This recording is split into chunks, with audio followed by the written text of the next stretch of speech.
Oh,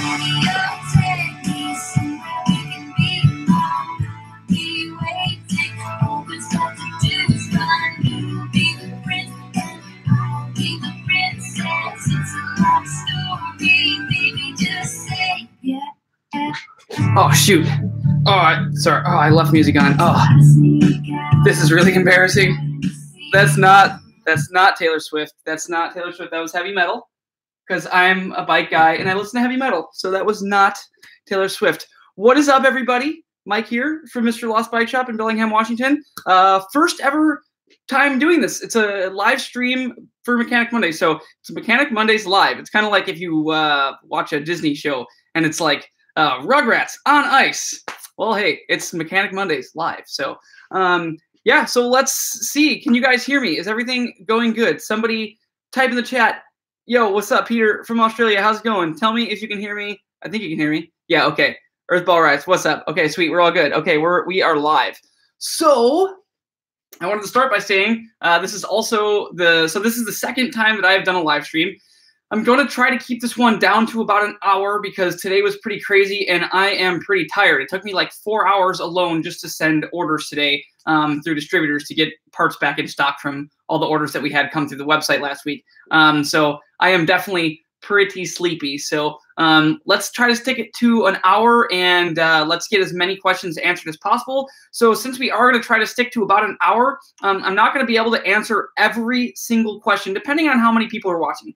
Right now we got 31 people in here. So if like last time it gets up to about 80 people, then we are going to definitely have a lot of questions coming through. So with that said, if you do have a question that you want me to answer and you cannot find an answer anywhere, then go down. There's like a little $sign. It's called Super Chat. So if you throw a couple bucks, that's going to pin your comment at the top of the comment section. And yeah, then I'm going to make sure that I see your question to make sure that I answer your question. So you can definitely do that. I'm definitely not begging for money, but if you seriously do have a question that you want to make sure gets answered, then go on that Super Chat, click that little dollar thing, and I don't know, put $1. I think that's how it works. Like I said, I'm not begging for money. If you do have a question that you want me to answer, do that. So, all right, let's get going. So it's Monday, and today was crazy, like I said. So I didn't actually have any time to work on bikes, and I do have some repairs to do. But unfortunately, I don't know if it's going to work doing repairs on camera live because that's going to be really hard. It's hard enough when someone's in the shop talking to me when I'm working on a bike. It's really hard to like concentrate on things, and I don't want to like mess anything up while I'm trying to like answer questions and everything all at the same time. So I don't know if that's going to work. So let's just try this out. This is the first time that I'm doing a Mechanic Mondays live. So I'm definitely doing a little bit of a test and tune here, seeing how things go. So yeah, if you guys have any recommendations, leave a comment. And yeah, just tell me what to do, and I will make sure that I do it either right now or change it in future videos. So I guess let's just get into some of these comments over here. All right, we got 49 people, been live for 3 minutes. Let's start going. So first question is, can you maybe do a shop vlog every 2 weeks and teach more repair stuff, like putting in bottom brackets and how to install everything from custom build? Absolutely.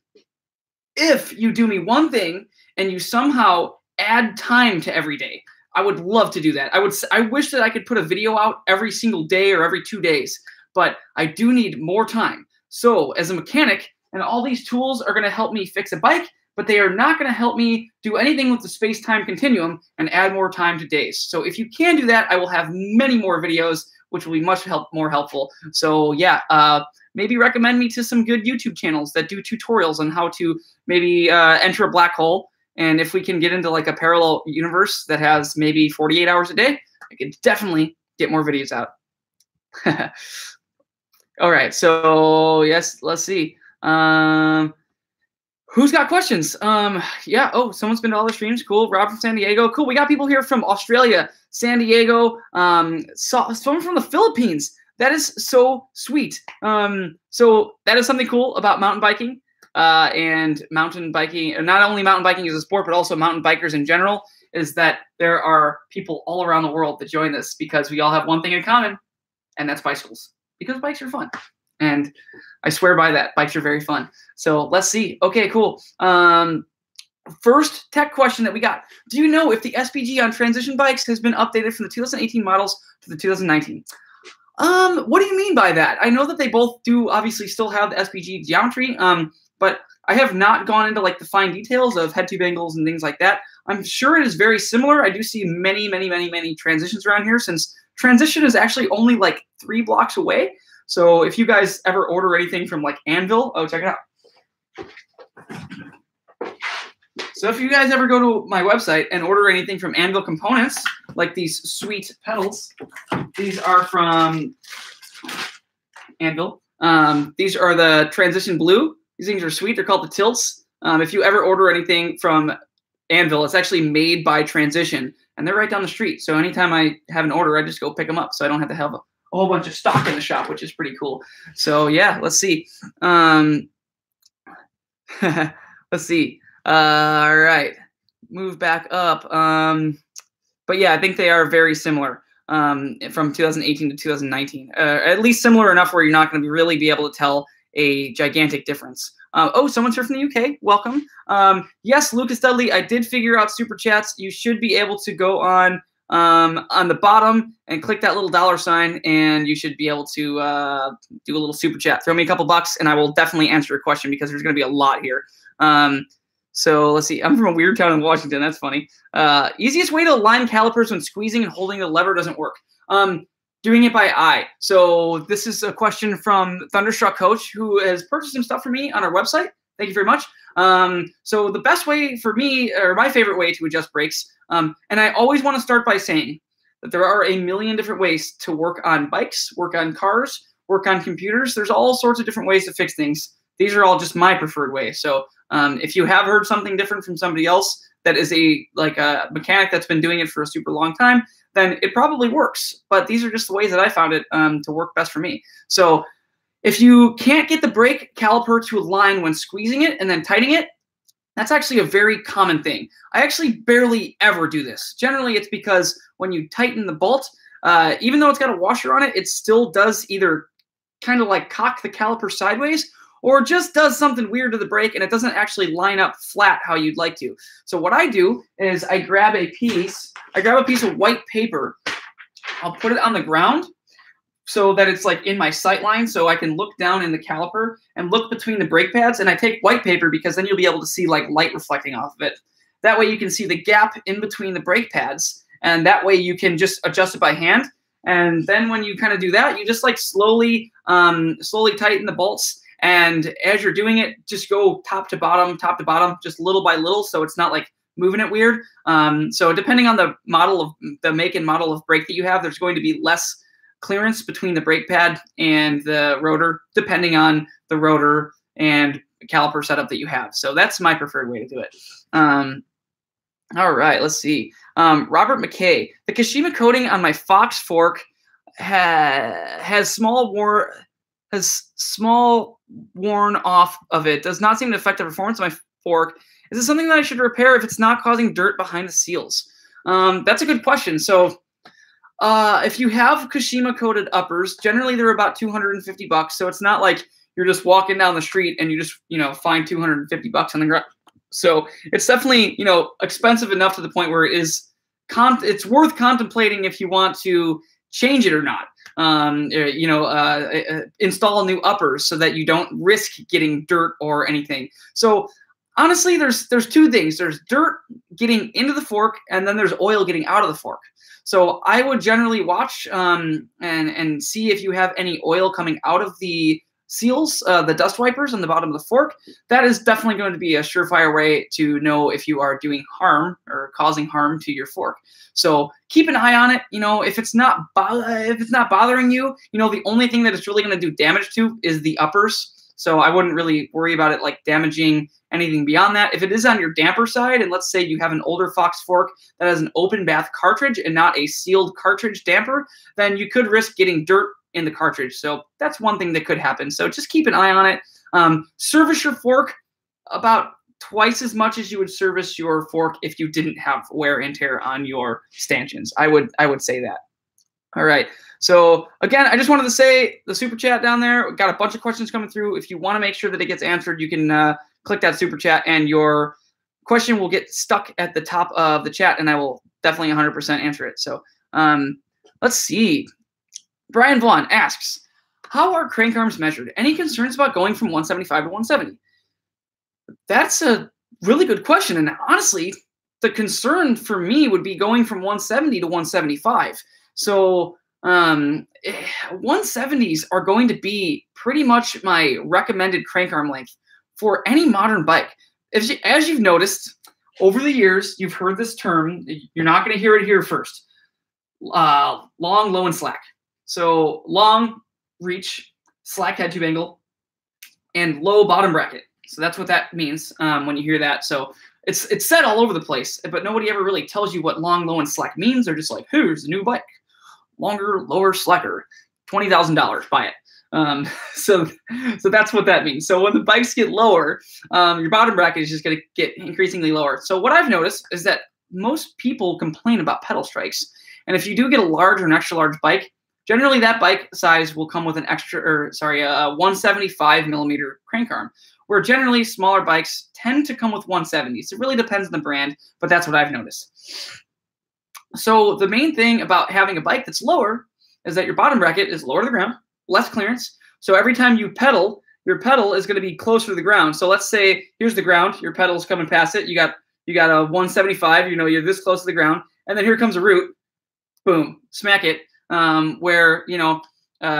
Let's just say the size of a root compared to the distance between a bottom bracket, generally it's going to be cutting it pretty close. So that 5 millimeters definitely makes a huge difference. So I would definitely recommend doing a 170 crank on pretty much any modern aggressive style bike. So like slacked out trail bike, enduro bike, downhill bike, definitely. Downhill bikes generally do 170, 65. So that's what I would do, Brian Vaughn. Hope that helped. And hope that helped other people too. All right, let's see. Ginnison, I hope I didn't butcher your name right there. Ginnison says, when buying new suspension components, do you recommend doing a lower leg service or air can service before install? Heard many rumors of no oil or excess lube from the factory. That is a freaking amazing question. That's a really, really good question. So let me say this. It doesn't hurt.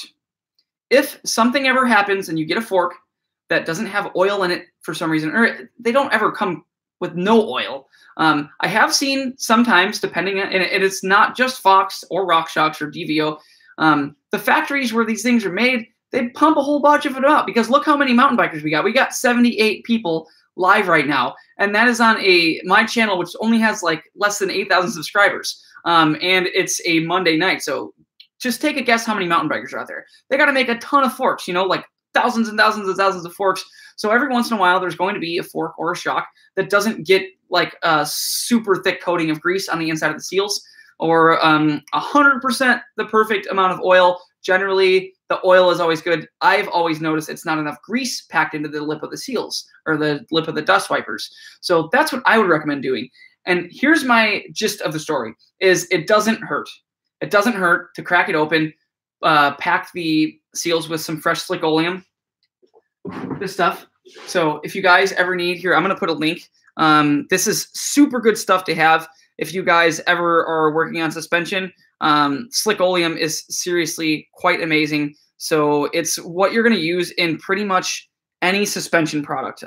Generally don't use it in anything else because it is very light and it's very slippery. So technically slick oleum is a friction reducing grease. So I'm going to drop a link. That's going to go right to our store, and that's going to be the link right to slick oleum. So if you guys are working on suspension, definitely have this on your workbench. I keep it literally right on top of my workbench because we do a lot of suspension here, and I use it quite a bit. So one of those tubs will last you quite a long time, but if you click that link and go to the website, you can get a very small, like a 1 ounce little tin of it, and that will last you probably 4 total suspension services for forks and shocks. So definitely recommend that. All right, so yeah, and it just doesn't hurt. So let's see. Okay, reading questions. Mine, please excuse my looking at the screen like this. Okay. Oh, that's a puffy pedal. Yeah, it's a pretty pretty pedal. Yeah. Fat Guy Biking said, that's a puffy pedal. And then I was like, what the heck is a puffy pedal, dude? But he then said he meant to say Purdy. It is a Purdy pedal. This is Transition Blue. And you know what? While I'm at it and I got the store open, I'm going to drop a link there. These things are sweet. I wanted to put these on my bike, but I needed to get new pedals last month, and I totally forgot that they were releasing the new Tilt V3s because this is the third variation of them. And yeah, I wanted to put these on my bike, but I forgot, and I put Race Face Atlas, which is also a great pedal. But I definitely wanted to put those on there because they have pretty nice. It's like the perfect size. It's not too big. It's not too small. I find like with some pedals, like the Kona Wawa and the One-Up Components composite pedals and the alloy pedals from One-Up, they're too big, and my feet are apparently very tiny. I only wear like a 7.5 riding shoe, so my foot was not even using all the pins on those pedals. So I definitely like kind of like not exactly extra large, more like a medium large size pedal platform. Someone said, "Help! I ran out of chicken nuggets." Well, good news for the chickens. Let's see. Hey, dude, I'm 3 blocks away. The X2 post. Heck yeah, John Faust. Shout out to him. He is a great customer. And if I seriously want to come out with a system where, you know, people can always rate businesses, but I want to be able to rate customers. John Faust, you'd get a 5-star. He just put on a new Float X2 on his bike coming from a RockShox Monarch Plus.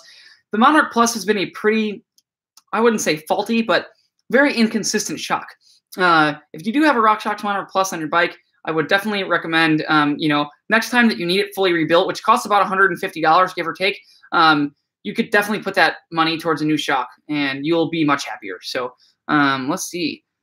I have lots of suspension oil on my, okay, so the Legend 28, I have lots of suspension oil on my stanchion after riding. I have a Fox 34 2018. Is this normal? That is definitely not normal. So the question that I would ask you, the Legend 28, is have you serviced your suspension ever? And also, if it's a 2018, that means it is actually from 2017, so 2018 model year. But if you've been riding this thing on your bike for a couple years and you are leaking oil onto your stanchions after riding, I would definitely recommend doing new dust wipers. Even if you've recently replaced them, there might be something wrong with the dust wipers, or there might be an issue, you know, let's see, I'll pull something out. If you didn't use like a seal driver, and let's just say you did service your lowers and you put new dust wipers in, but you did not use a seal driver, then that might be an issue. That could cause an issue if your seal is not sitting flush within the lower legs of the fork, and that could definitely cause some oil to leak out. So that would be the questions that I would ask you. But yeah, go check that out. And then if you have any questions on that, drop a super chat, bring it to the top so I get on that right away. Let's see, Lucas Dudley. Would, but I spent all my money on bike parts. Story of my life. Story of my life. I always tell people it's a joke. People are like, oh, why did you start a bike shop? And I'll just leave the long story short, and I'll just be like, I wanted to be a sponsored rider, but no one sponsored me, so I just opened my own bike shop, so I'd sponsor myself. Yeah, I'm an idiot. Anyway, can you review all the Fox air and coil shocks? I'm not sure what to get. So that is on my list. I have a gigantic list. Like, if I was a wizard and I had one of those like lists that like scrolls out and never ends, that would be my list of videos to make. So the DHX2 coil shock versus the Float X2 air shock is definitely going to be one of those videos. It's going to be coming. I just got to get to it. I just got to get time. So let's see. Let's see. How often should you replace rotors? That's a good question too. So every manufacturer is different. What you want to do is you're going to grab your calipers, these guys, and this is used to measure things. So let's see. How big is my nose? So my nose is 49.78 millimeters. That has nothing to do with anything. I'm just trying to be entertaining. So basically, you're going to want to measure your rotors. Different manufacturers have different thicknesses of the rotors that when you do wear it down to a certain point, they recommend replacing it, just because then it's not going to be exactly wide enough or thick enough for the caliper to self-adjust its pads. Technically, it should work. You know, technically, you should be fine. But at some point, what happens is when your rotors get really skinny or worn down and they're not as thick as they were when they were brand new, then every time you crash, your rotor is going to bend very quickly, and it's going to be a pain in the butt to straighten. So keep an eye on that. That's like the main thing that kind of sucks when you have really thin rotors. So let's see. What do you think? Jesse Kemp says, what do you think of the Specialized stump jumper ST29? I have not ridden it. I haven't ridden. So I worked at a Specialized shop for a long time. Specialized has probably one of the best warranties and customer service that I've ever dealt with in terms of a bike brand. I don't sell Specialized. I'm not a Specialized dealer, but there's nothing I could ever say wrong about Specialized customer support. But as far as the bike goes, honestly, I have not heard very good things. And I don't want to like talk bad about anybody ever. But I have not heard a single positive review about the new stump jumpers. I know a lot of people got them because they are sweet looking. I did a couple custom builds that customers brought me their frame, and I did like a full custom build for them, and they turned out really sweet. But I have not spent time on the trail, so I am not 100% sure how I quite feel it does. So let's see. So the Legend 28 says, so send it to Fox or just bring it to the local bike shop. That should be something that a local bike shop can deal. You can also send it to me at Mr. Lost Bike Shop. If you guys want, we are actually going to start mail order suspension service. So we are going to be able to do full suspension service on pretty much every brand, which is going to be sweet. Because we're just basically going to invest in some more toolage, because you do need to invest in quite a bit of tools to do full teardowns on, say, Fox, Cane Creek, Olin's, et cetera, et cetera. So something to keep your eye on the future. If you do need a full rebuild, you can just send it to me, and one of us here will rebuild it for you and send it right back to you. So we still are trying to work out the kinks. I'm trying to do it so it's like free return shipping or something to make it affordable, because I want to get your suspension in the shop to work on as easy as possible. So let's see. Earthball Rides, I say replace them when you replace pads if possible, but I'm no pro. I would not recommend replacing rotors every time you do pads. I would say rotors maybe, every like 4 pairs of pads or something like that. Trail Features did a super chat for $2. Cause raisins, sweet, yeah. So if you have any technical questions about raisins, like I can definitely help you eat them.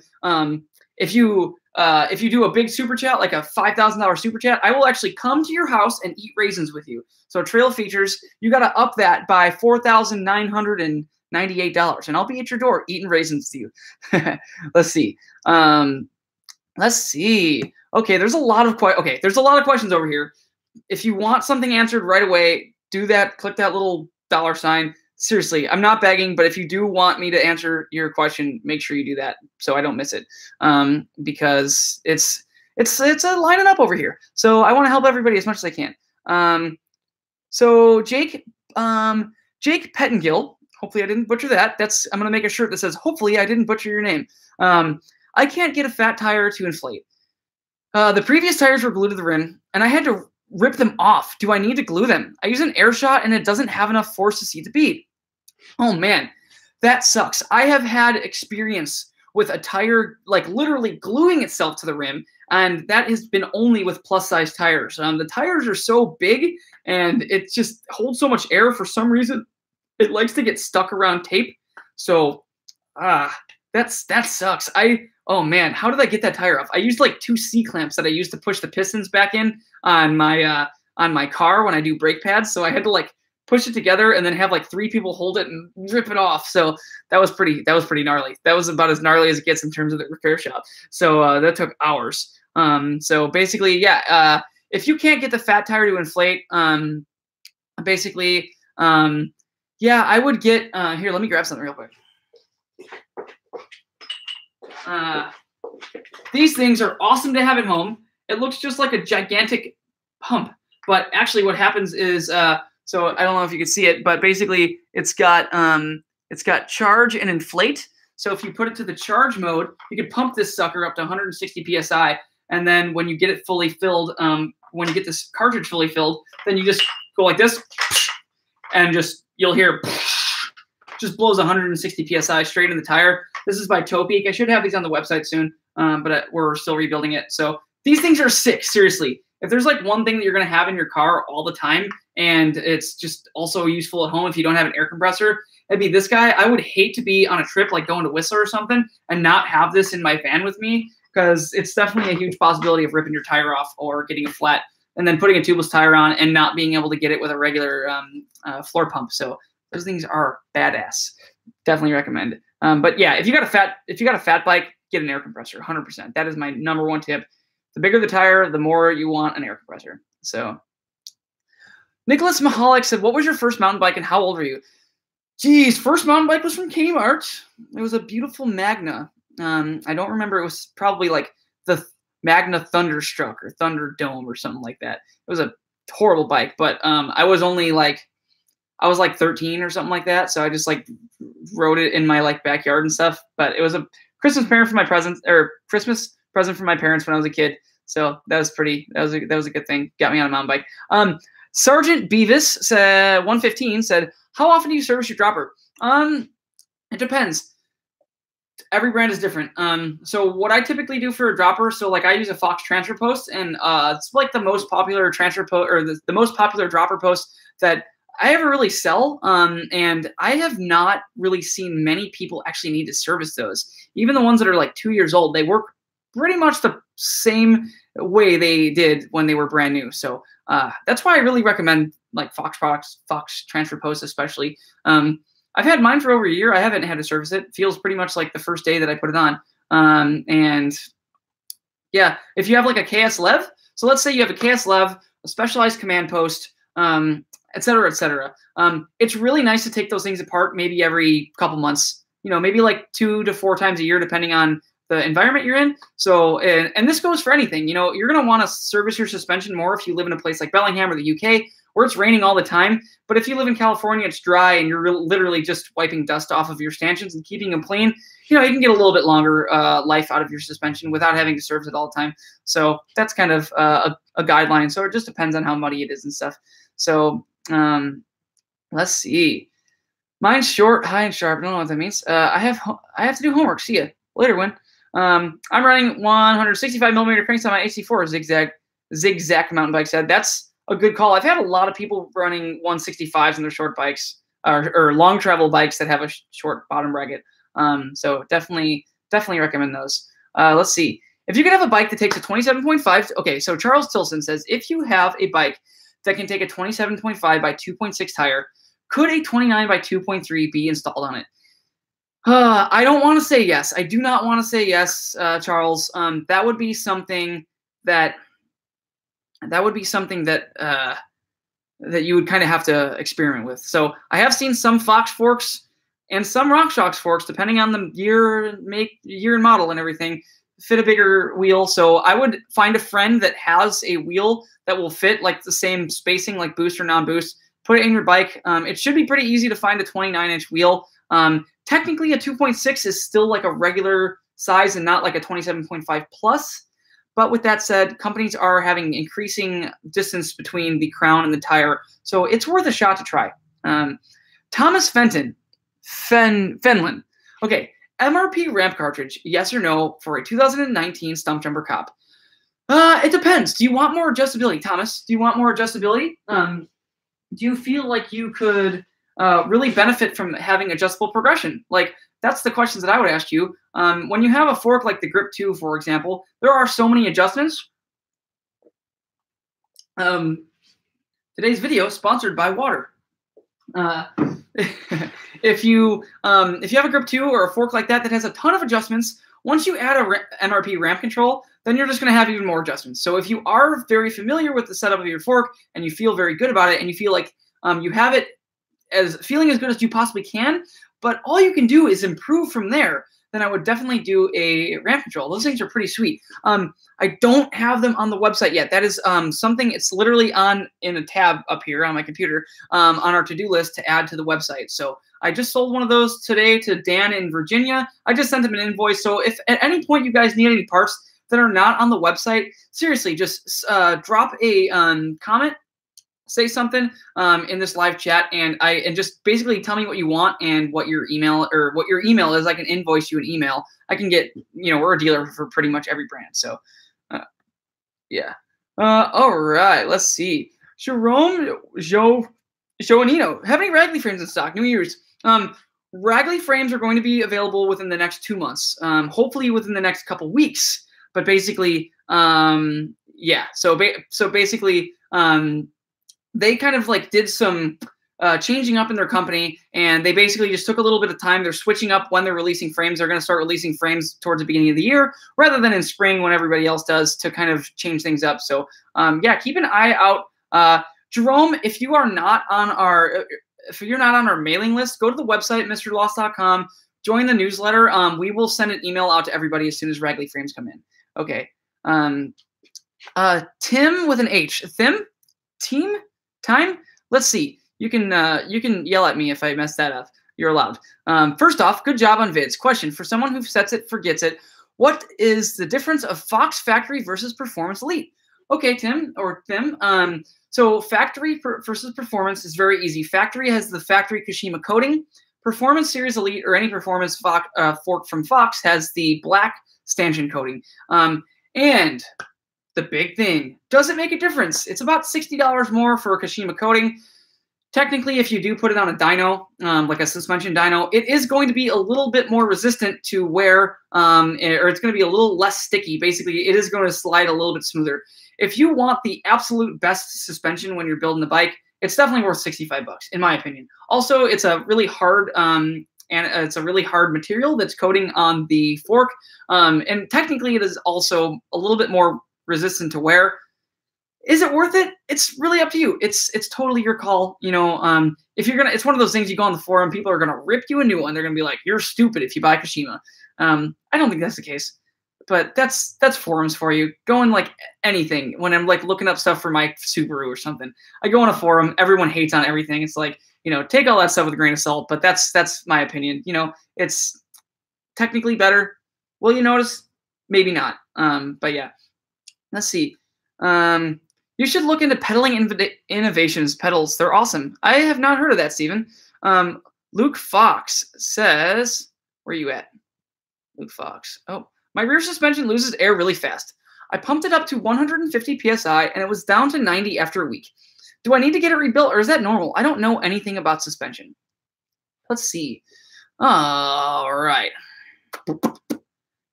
So, yeah, you definitely need to have it rebuilt or at least serviced. So technically, here's something, a little tidbit. When people are always talk about like rebuilding suspension is generally like taking the damper apart, tearing down the damper, pulling literally everything apart. And basically, that's going to be more like a rebuild or an overhaul. But on the other side, there's going to be a suspension service, and servicing suspension is going to be a lot more basic. So a suspension service is going to be basically like just taking the air sleeve off of a shock and basically just putting new oil in it, cleaning all the old oil out of there, and also just basically taking the seals, cleaning them, and basically putting fresh grease or packing fresh slick oleum into the seals, and that's going to make it slide super smooth, get rid of any possible dirt that somehow got in the shock, and also just replace the oil that's kind of floating around in the air can. So I would do that. It's probably just an air sleeve. But also, Luke, one other thing to check that most people don't check is one of these little guys. Let's see if it, yeah, so, no, it's backwards for you. So Park Tool, VC-1, super cool tool, and they're like $4 or something like that. So this thing is actually going to just go onto your valve, and basically it's going to go on a valve like this, and it's going to tighten it up. So that is going to work for like a tubeless tire. If you're inflating a tubeless tire, get a valve core remover, remove the valve core when you're setting up tubeless, because it's going to let a lot more air go into the valve. So basically I would definitely get one of those. And then on the other side, so here's the fat side for valves, and here's the other side. This is going to tighten down the inside of like a Schrader valve, which is going to be the type of valve that is on your suspension. So on your fork or your shock, I would recommend getting one of those tools and tightening down or tightening the valve inside of your in your rear shock or fork air inlet, and that is going to be pretty awesome, because sometimes they do loosen up. Also, another little trick too: let all the air out and then pull that valve core out and clean it out really good with like rubbing alcohol, and put a little tiny dab of slick oleum. This stuff that I mentioned earlier, put a little dab of slick oleum on the valve, and sometimes if there's a worn out seal in that valve, it will be a Band-Aid and seal it a little bit better, but that's not a permanent fix. It's just a Band-Aid. So I would definitely recommend checking that. That goes to everybody. If you ever lose an air, just check your just basically check your valve core on your fork or shock. All right. Next question, Mario V. What's up, Mario? How's it going, bud? Tried Santa Cruz carbon wheels, and the ride was a lot harsher than I expected. Do I need to adjust my suspension settings to compensate? Any suggestions? Definitely, and it really depends on what you're coming off of. So it also, yeah, without seeing your bike and seeing like how your suspension feels and everything, and also I'm not sure what you mean by harsh. Do you mean like coming out of corners, or just like the bike has no flex since the carbon wheels are stiff? Or et cetera, et cetera. And also, what kind of suspension do you have? You know, it's going to be different if you have Rock Shocks from 3 years ago, Fox from 3 years ago, or a new Rock Shocks or Fox fork, you know, with a nicer negative air spring to make it feel nice and plush. There's all types of variants in there. And I wouldn't know without seeing your bike, but generally it's worth a shot. Check your sag, see how much sag you're running. If you're not running 30% sag, I always recommend running 30% sag. Let's see. Sergeant Beavis, 115. Why do people mount their rear shock upside down with the chamber at the bottom? It really depends. It honestly depends on the bike. I know like some of the, what was it? I think the Cube stereo, the downhill bike, or Cube, what is that called? The Cube downhill bike. The shock is inverted. That's just because they designed the frame to have it sit that way. Sometimes when the bikes compress, the basically like, which way am I going? Like this. Sometimes when the shocks compress, the piggyback will hit the frame, and you don't want that. So they design the frames so that it goes around that, and that does not happen. So it really depends on the bike. It depends on the orientation of how it's supposed to be. So it's different depending on the bikes. Let's see. Yeah, John, I definitely need to make a Float X2 setup video. That's on the gigantic list that never ends. Maple Syrup Guy. That is a hell of a name. You must be from Canada, eh? I saw the post on Instagram. I came here as soon as I could. Why did I miss? Oh, that's funny. But you're here now. Okay. Okay, Earthball Rides. Hey, so on my bike, I want to change my frame, rebuild the suspension. I also want to go 1x11. I also need to get a bearing, an end cap on my rim. There is none. Is this expensive? I have a tiny budget of 400 max.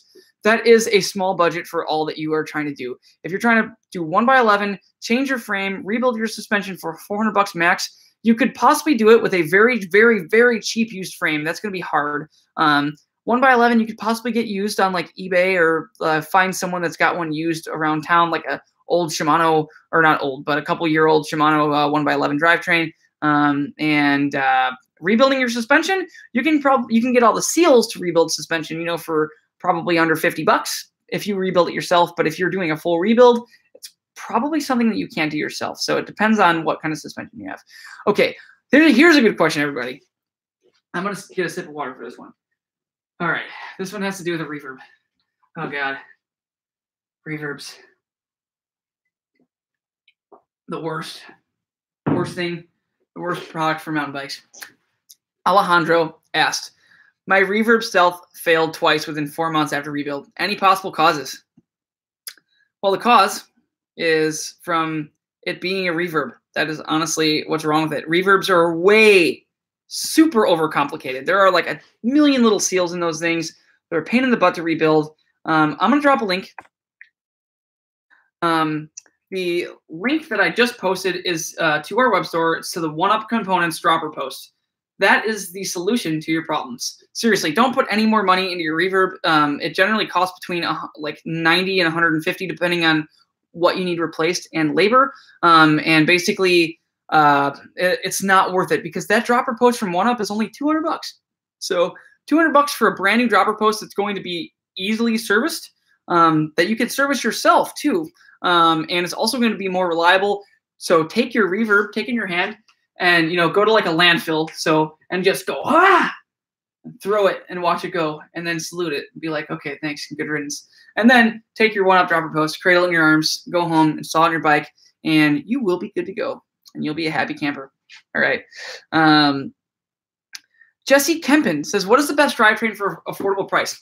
Honestly, the SRAM NX Eagle stuff feels freaking awesome. Like, it's way cheaper than GX even, and GX is affordable compared to like, in the new brand new drivetrains. So the NX Eagle feels seriously good. So Jesse Kempman, I'm going to drop a link below to the page. Basically, it's the NX Eagle, or no, this is just going to be all of the SRAM group sets. You can go on there, and if you scroll all the way down, you're going to be able to basically, you're going to be able to see all the group sets. You're going to see the NX Eagle group sets at the bottom. These things are going to start at $275, so under $300. You get a 1x12 drivetrain. That is definitely, I think, the best bang for your buck. And don't be scared that it's the entry-level stuff. It actually feels almost the exact same as, it pretty much feels the exact same as GX Eagle.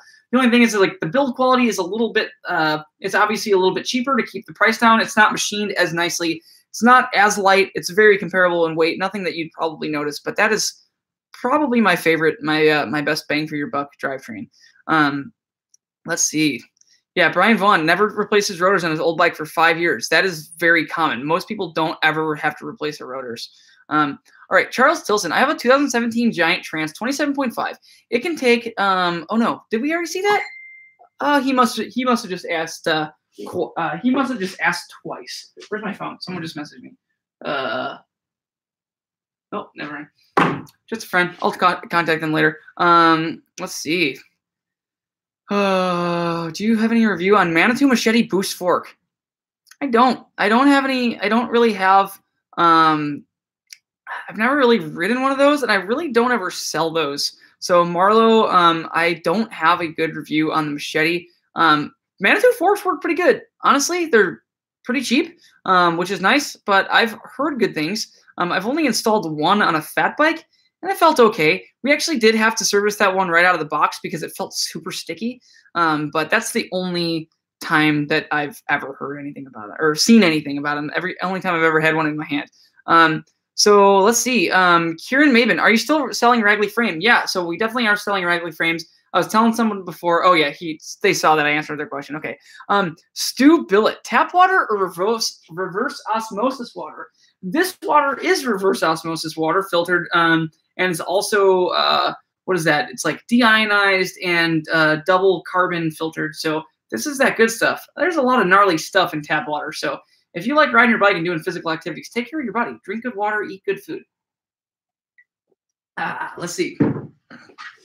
Let's see. What is the next question? All right.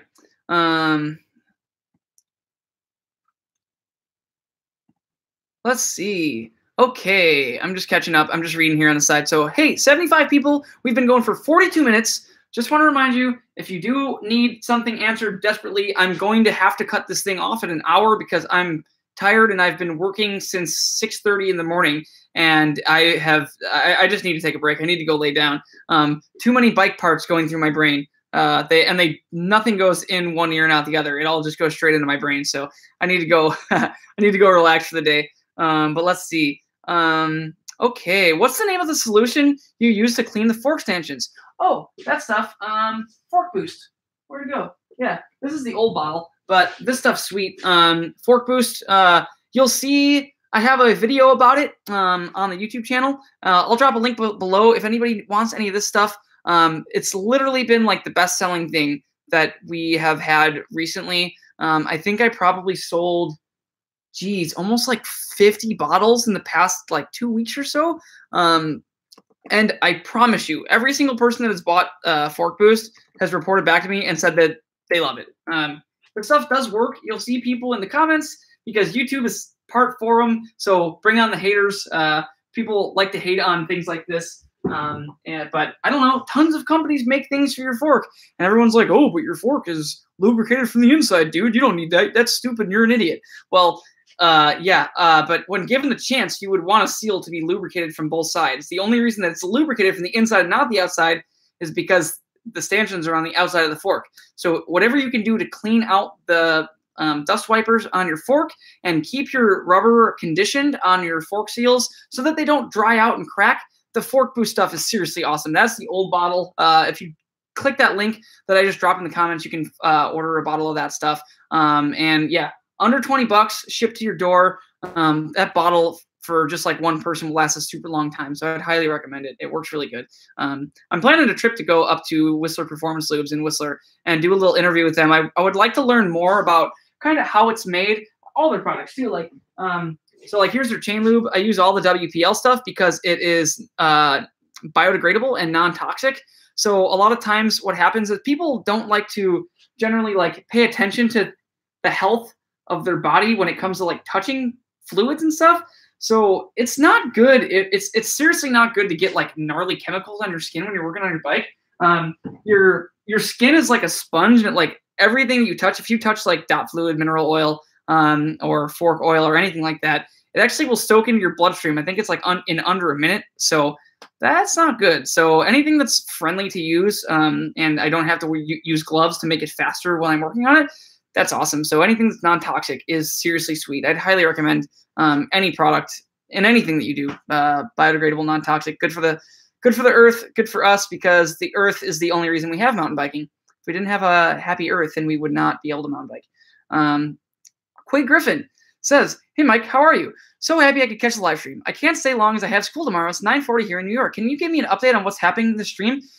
Quade Griffin, it's just a Mechanic Mondays live, so I'm just trying my best. And again, to everybody, join along in the comments. Tell me what you guys would like to see in the future on this. I'm only doing a live stream for this Mechanic Monday and probably for the next couple because we are still reconfiguring a whole bunch of stuff in our business. Our online store has been doing very well thanks to everybody that has been ordering things and choosing to buy their products from me and my team here at Mr. Lost Bike Shop. It's been really good. So at the rate that we're progressing, we do have to we rebuilt our website. Our website is live, but still under construction. So what we're kind of doing is videos take a long time to edit. I have not had time to do that. So I have a couple new employees starting soon. So I literally this time I should be able to do a ton of videos. Hopefully I want to do 2 to 3 a week. I really want to do 2 to 3 a week. So, sweet. Tony Spence, super chat, $3. Thanks, Tony. Hopefully I answered your questions and hopefully you are stoked. Thank you so much for $3. What am I going to buy for $3?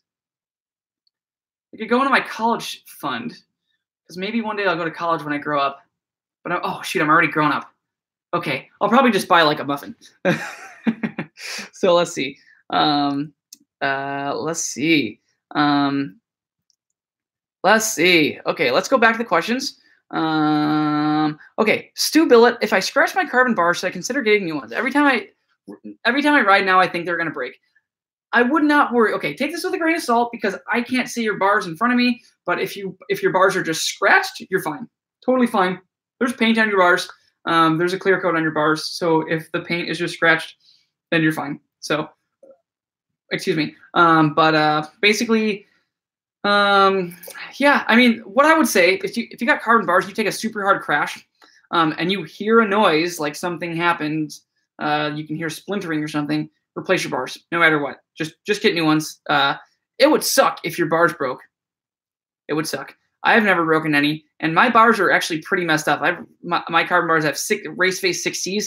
They're a super burly carbon bar, they're more of like a downhill bar. I ride them on my trail bike and my do it all bike, and I've smashed into many trees. I've smashed into many rocks and dragged that thing. I think my bike fell off a bike rack one time, and my bars are definitely pretty scratched up, but I've never heard anything like a splintering or anything. And I ride my bike pretty hard, and I've been good. So yeah, but take that with a grain of salt. I can't see your bars in front of me. So okay, Kill Switch 10. Thoughts on Transition Scout? Would you get the Carbon NX build or Alloy GX build? That's a good question. That's a really good question, Kill Switch 10. So Transition Scout is an awesome bike. Seriously awesome bike. Short travel. You can do pretty much everything with it. If you're doing about 70% of your riding on pretty smooth terrain, a lot of pedally stuff, things that aren't too crazy. You're not going to Whistler Bike Park every single time you ride your bike. Then the Scout or the Smuggler are going to be awesome. The Smuggler is 29-inch wheels, basically the same bike, but with a 29-inch wheel.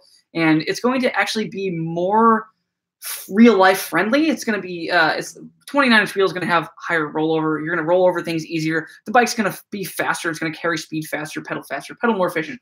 Yada, yada, yada, Mike, shut up.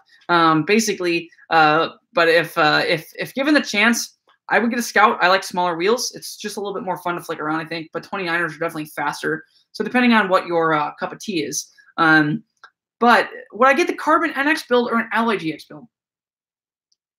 Jeez, if given the chance, I would look at the suspension. What kind of, I haven't checked lately. If the Carbon NX build has lower end suspension than the GX alloy build, then I would get the GX alloy build. I would rather have a alloy frame and nicer suspension than a carbon frame and lower end suspension. 100%. I think suspension is what makes or breaks a bike. And that is 100% why I make so many videos on suspension, because it's like my favorite thing. Over the years, I've learned more and more about how sweet good suspension is. I've had bikes in the past where I built up like a super baller bike and I just kind of put like whatever suspension on it, you know, nothing super fancy or whatever. But I don't know. And I had like a carbon frame, nice drivetrain, nice this, nice that, but like entry level suspension. And then one time I built a bike with like super nice suspension, never looked back. Nice suspension is like the best thing ever. It's the same thing with cars too. I mean, you get new shocks on your old 1997 Toyota Camry that you know have been driving since you were 16. You put new shocks in that bad boy. That thing is going to feel sweet. Suspension is awesome. It helps everything. And then when you put it on your bike, you know it's going to soak up every little bump. That's what I would do. So that's 100% I would do. Get the bike that has the better suspension for your budget. That's what I would do. Get around MTB asks, my Fox fork lost travel. I have a 150 millimeter fork, and it looks like the negative air chamber is pulling in my fork, making it a 140 millimeter fork. And then lots of sad faces going like this and crying, being like this, and then yeah, I totally feel you. So basically, here's what I would do. Go to my Fox fork service video. I'm gonna link that. And let's see, I'll drop a link to that. But basically, you're going to want to go to the air spring part of that video, and you're going to want to pull your air spring out, clean out the seals, and there's probably a big chunk or a big glob of grease in there. And that is definitely going to make it pretty hard or pretty impossible for your fork to equalize. So that's the problem. What's going on right there is that your fork, there's something clogging the little equalizer chamber, so that the air moves from your positive to the negative air chamber. And once you service your air spring, you should be good to go. And yeah, I would start by doing that. You should be good. Also, get around MTB. While you're at it, you can put new seals in your air spring, and I'm going to drop another link. Sorry for all the links, guys, but I do like to drop links to just make this easy for everybody, to basically so that when you guys need to service anything, I could just drop you a link right to your right to the correct seals or whatever for your fork, so that you don't have to go hunt around. You just order them up. I send them to you, and then you can work on your stuff. So basically, I just dropped that link below. So if you go to that, that is for an NA2 fork, which is basically 2016 and newer Fox forks, and that should suffice. Tim says, have you heard good or bad about bike yoke droppers or P&W? What do you think? Bike yoke, I've heard awesome things. I've never ridden a bike yoke dropper, but they are really nice build quality. They're super nice, just high quality dropper posts. But I've never ridden one, so I can't tell you like how they've been in super long term or trail feel or anything. P&W components is very similar to a 1UP, just a replaceable cartridge. I would say that the P&W, they work perfect, especially for the money. I would rather have a 1UP dropper. I just like everything that 1UP makes, and also they feel pretty good. I think that the P&W ones just feel a little cheaper, but they are technically cheaper. So that's kind of you get what you pay for. So let's see, Seabass. Oh man, Dumb and Dumber. I'm thinking about Dumb and Dumber now. How do I measure my current non-dropper seat post to find out how big of a dropper post I can get? Man, I should totally make a video on that. That is a good video topic. I should add that to the never-ending list. Basically, what you're going to want to do is so you have a non-dropper seat post. If it's uncut and super long, just put it all the way down to the bike as far as you can. And then as soon as so here's your seat post collar or your seat post clamp. You're going to put your seat all the way down as low as you can, and then when it stops, put a piece of electrical tape right around the seat post where it's sitting on the seat post clamp. So just the exposed part, put a piece of tape there, pull it out, and then measure that. And then what you're going to do is you're going to take that measurement. That's going to be your insertion depth, and write that on a piece of paper so you don't lose it or put it fumble with it and forget it in your head like I would. So write it down. And then put your saddle at its climbing position. When you put your saddle at the climbing position, you are then going to basically measure from the ground, all the way from the ground, so the floor, all the way up to the top of your saddle. That's going to be your climbing position. Then you're going to go on the manufacturer's website for the dropper post that you're trying to get, and then you're going to look at the insertion depth, and then there's going to be measurements from all different aspects of the seat post. You're going to compare the measurements, and you should be able to do it. If you're local, you can always bring your bike to the shop, and we can do it for you. But that is a way to do it. I definitely need to make a video about that. I'm actually going to write that down. So thanks, guys, for joining me, because when you guys give me ideas, I'm actually going to write them down. And I promise that I will make it into a video. I just got to get the other stuff done because there's a lot of things to do. So also, if anyone wants to volunteer and help me for free, feel free to come to the shop anytime and put some things in inventory for me and do some bike repairs. So, okay, video idea, how to measure dropper insertion size. Cool, easy. Okay, cool. Let's see. Yeah, Kill Switch 10. Yeah, when you wear out your NX components, you can upgrade to GX components. That's totally right. Magnolia Lee said, "Hey, mister, it's raining now in my city, which is very rare. I usually ride every day. Now I can't. That sucks. I'm sorry. It's actually been the opposite here in Bellingham. It usually rains a lot, but for some reason we have like this pretty good streak of basically some time where it's just not raining, which has been pretty sweet. Let's see. Oh, we just got an order from Richard Burkett. Sweet, Richard. Thank you. Thank you, Richard. He got some Slickoleum, which I linked in the video. He got some mineral oil, brake fluid, and some 1x fork boost. So that is going to ship out tomorrow. I got all that stuff in stock. That's an easy one to ship out. Thank you so much for the order. And you'll get an email notification with a tracking number as soon as we ship it out. So I'm such a salesman. Look at that. Look at me. Oh, boy.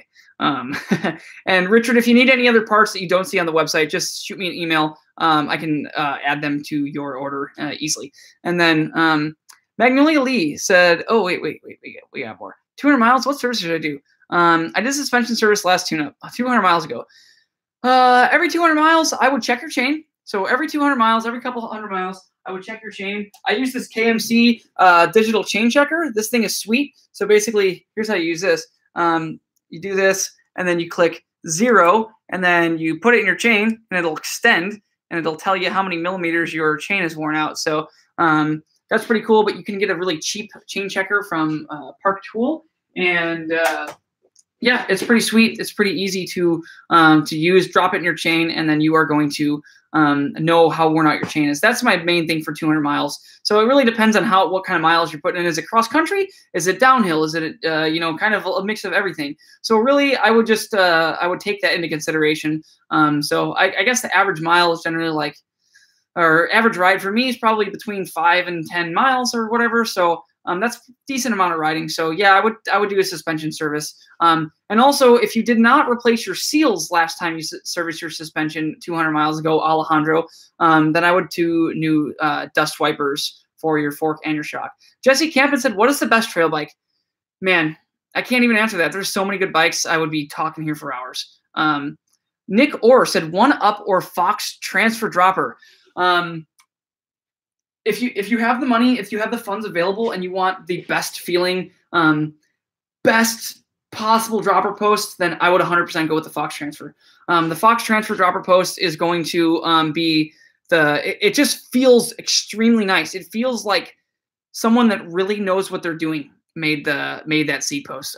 Whereas the 1UP feels okay. It works perfect. Don't get me wrong. The 1UP dropper post works perfect. But I definitely have felt many of both, and the Fox Transfer post just feels so much better. It's a really nice seat post. I'm going to drop a link below in the conversation, and that's going to bring you to the dropper post page on my website where you can learn more about the pricing and all that stuff with the 1UP and the Fox dropper post. So Fox also, it's really loud at the top of its stroke and also really loud at the bottom, so you know where your seat is. I hate that. Well, I used to have a Specialized bike a couple years ago. They had the Specialized command post, and it wouldn't make any noise when you put it down. It would make noise when it went up because those things were just really noisy, but in a bad way. And basically, yeah, basically like it was annoying because you just don't know where your seat post is. So that's what I really like. The one-up dropper post doesn't really make any noise, but it's cheaper. It's $200. The Fox ones start at $294 for performance, $344 for Kashima. So it really depends. If you want the best build quality, go with Fox Transfer. Let's see. Magnolia Lee said, how should I store my bike and also smoke a bowl, bro? The only bowl that I'm enjoying in today is a pasta bowl that I had for dinner. But how should I store my bike? I don't know. Where do you want to store your bike? You can put it inside. You can put it outside, as long as it's not like, outside in the garage, not just sitting outside. But you can store it however. I don't know. I don't really know where you live. But depending if you live in an apartment, just keep it inside. That's definitely the easiest way to go it. Let's see. Do you have time to talk about live suspension versus DW Link? I don't really, because the the Fox live suspension just came out. So if that's what you're talking about, I'm not sure. Or if you're talking about different platforms of suspension, like a horse link or something like that, I don't necessarily have time to talk about it. And also I've never owned a DW Link bike. So I don't know how that happened. I don't know, but, let's see. Oh man, there's a lot of questions. Let's see. Why do people glue tires? People glue tires if they're roadies. Here's another question. Top pick for tubeless sealant. Stands. I use Stands. The orange seal is really good too. But the Stands race sealant is sweet. It's basically Stands, but it's got like a little bit of grit in it, so it's going to seal bigger holes. Pro tip. 1 second, guys. Pro tip. Take some pretty glitter. If you got a sister or someone in your family that is a Kesha fan, I mean, it's not like guys can't have glitter, but if someone's a huge Kesha fan in your house and you got some glitter, if you have regular Stand sealant or any other sealant, I always put glitter in my sealant when I pour it into the tire. And basically the sealant is going to act like a coagulant, kind of like how your blood clots, if you crash and you're bleeding, it'll stop bleeding eventually. So that's kind of what that is going to do. And that stuff, glitter is sweet. I should probably make a Mr. Lost bike or a Mr. Lost glitter. So if you guys go to I don't know, a concert, or you just want to put it in your tubeless sealant, you got some glitter and you got my face on it. So there we go. Let's see. Gotta go. Can't stay for the answer. Relax and smoke a fat bowl. Okay, Magnolia, you are definitely going to go do that. Max Pedition Peru NQ. Hello, great job. Your thoughts between Fox 36 Elite versus Bose Devil? I've never owned Boss or Bose suspension because I've talked to a shop that had bikes that had that stuff on it, and they said none of it worked. Like, he just said none of it worked very well. And then it was hard to get a hold of them, and they couldn't rebuild it, et cetera, et cetera. So yeah, I don't know. I would say Fox 36, 100%. I would, I don't know. I've just never heard anything good about Boss or Bose or whatever. Mike Perales just said, what can I use to lube my fork stanchions? I just talked about that a little bit ago. Fork boost, non-toxic, biodegradable, blah, blah, blah. You can definitely find that link somewhere in the chat. Here, I'll drop it again because I didn't get to your question until just now. But if you want some fork boost, cleans out your seals, conditions your rubber, yeah, blah, blah, blah. Okay, everyone has heard enough about that. Toogie Hauser mountain bike. Go grab some of that. So that stuff's seriously sweet. Sold a ton of it. I use it on my bike. All the employees use it on their bikes. We use it on all the repair bikes. Okay, Quade Griffin purchased a GT verbally. It's not the most expensive bike, but I was on a budget. Question. The bike comes with center lock disc rotors, and they seem to move a little. Don't have the correct tool. Fix. The fix would be to get the correct tools. There's no way that you're going to work on anything if you don't have the tool to do so, which is definitely why having a local shop that has a bunch of tools, and right down here you can't see it, but I got a whole toolbox and a whole second half.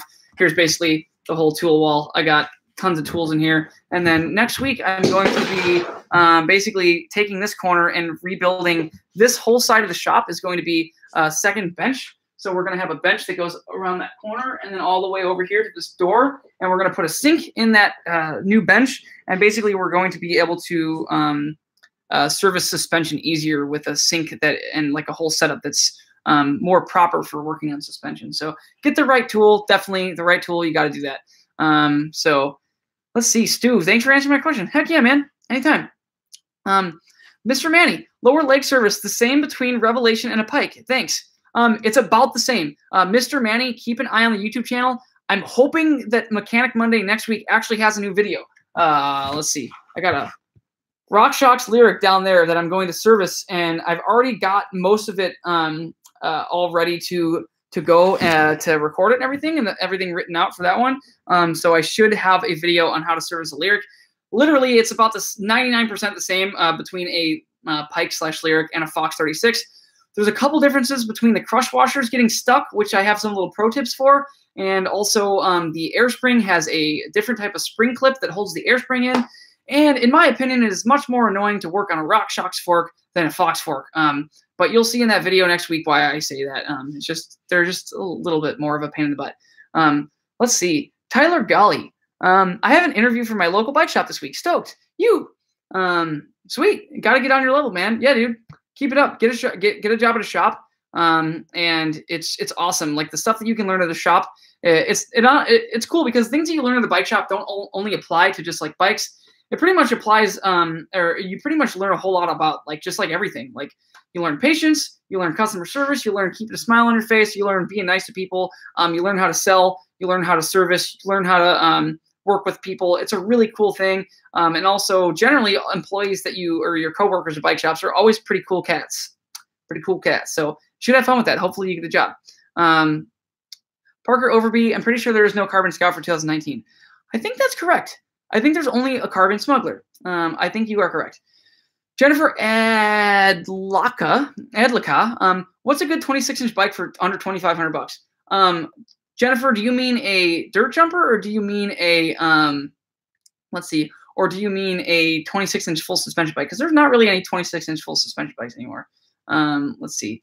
Okay, Alan Coaster, and I'm catching up to questions again. If you guys just joined, if you hit that super chat button below, then you are going to, it's like a little dollar bill. You can drop like $1 or whatever, buy me a muffin or buy me a cup of coffee. And basically I am going to see your comment at the top of the list. And also I'll give you a shout out. So if that's worth anything to you, if my help is worth anything to you guys, then drop one of those. I'll answer your question right away. I will put you guys on the priority on top of the list of questions to answer. And that same thing goes for any of our future live streams. So Alan Coaster, do you ship to New Zealand and do you have a YouTube subscribers discount code? It depends on what you're trying to buy. It depends on the brand. And if I am able to offer a discount. So what I would say, Alan Coaster from New Zealand, we do ship to New Zealand. Shoot me an email, info@mrloss.com. And let me know what you want, and I could see if we can figure something out. I want to make sure that I get, help you out if you are on a super tight budget and need to finish a bike build or something like that. Can't generally offer discounts on everything because we got to keep the lights on, and I got to pay all the guys at the shop. So, but I'll try my best. It depends if I have something overstocked or old stock or something. We can figure something out. Let's see. Oh, okay. The chat is jumping around. I'm trying my best. Oh, well, oh, someone just said, okay, this is a cool one. Luke Fox, what do you think about Specialized Brain for XC suspension? The Brain is pretty sweet. Like when I used to work at Specialized shops, I have ridden a couple Epics back when I lived in Illinois, where I'm from, and those things are sweet. So I really like the Brain. It's kind of a pain in the butt to service because you have to send it into Specialized.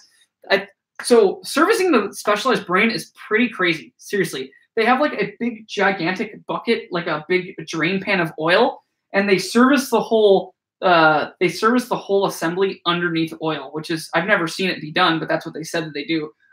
So the guys that do that at Fox or at Specialized Service Center, they just like know what's going on under the oil, and they've rebuilt it under the oil, which is pretty cool. So that's what I've heard they do. They might have a different way of doing it now, but who knows? Jennifer said, can Fork Boost clean XCT forks? Fork Boost is compatible with any seals, dropper post, any brand, fork, any brand, shock, any brand. So you should be good there. It's just going to basically condition and soften rubber seals. So over time, rubber obviously is porous. They will get hard. And technically, I get bikes in here all the time in the shop that have seals that are just looking really crusty. So if you want your seals to last a little bit longer and just basically feel good for longer, that would work. But it does not replace suspension service. It's just something. It's like a maintenance product. Like lubing your chain is not going to make your chain not stretch and never need to be replaced. Same thing with fork boots. It's not going to make it so that you never have to service your suspension. All right, sweet. Stu's out of here. Get around MTB said thank you so much. Heck yeah, thank you guys for joining. Mike Varela said I would love to help out around the shop, but I'm in Texas, bro. Well, you could get on a plane, come here, and if it's worth it, you can have fun with me, and you can like work on things and help clean the shop and do things for fun. Doesn't that sound fun? Let's do it. All right, Tim, please tell me if I'm saying your name right. I don't know if it's Thim or Tim, but I'm trying my best. If dropper is short now and want a bigger one, pull out on there now, out and wooden down the shaft and mark down feathers. That's pretty good. Okay, War Within Mountain Bike joined late. Can you talk about setting sag on a coil shock?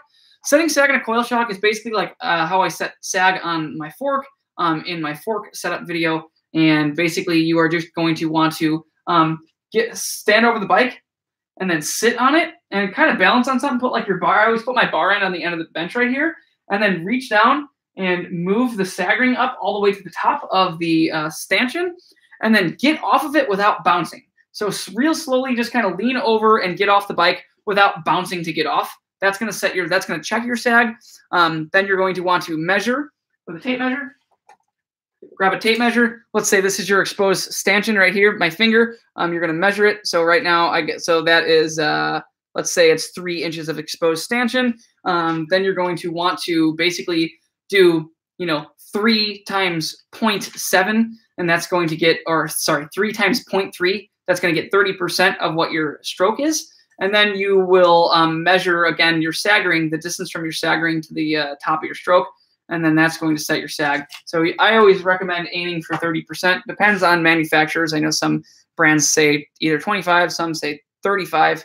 So I always think 30 is a pretty good universal number to tell most people. Depends on the bike. Got a ride said, thanks, Mike. Keep up the good work. Very helpful info. That's awesome. Thank you guys for saying thank you. That seriously means a lot because it's definitely, I've been doing this for a long time, so it's really nice getting good feedback and kind of sharing my insights and thoughts about bikes. So let's see. Rome Rock 5. What are your thoughts on the Vorsprung Luft copy and Vorsprung Fractive Fit 4 damper conversion rather than Grip 2? Oh, man.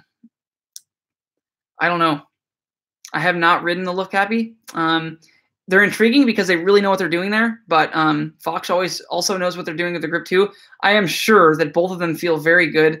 I would come down to price. I don't even know what the price for the Fractive damper conversion is. So unfortunately, I am not going to give out information that could be incorrect or not or something like that. So I don't want to really comment on that. I'll personally do some more research and maybe be able to answer that later. Jennifer asked, what can I be up my rear shock has slow rebound and is looser with higher rebound? Should I get it serviced? Make sure it should shake well before use. Let's see. I can't exactly follow your question. If you could retype it, if English is your second language, try to retype it so I can answer that question a little bit easier and read it easier. I'm really sorry, but I'm not 100% sure. John Faust dropped a super chat, $1.99. I am going to put that towards my. I'm going to start investing in Virgin space flights or something like that. So thanks, John. That's going to open up my stock portfolio. Let's see. Oh, sweet. This is a cool name. Shihiro Gustafsson.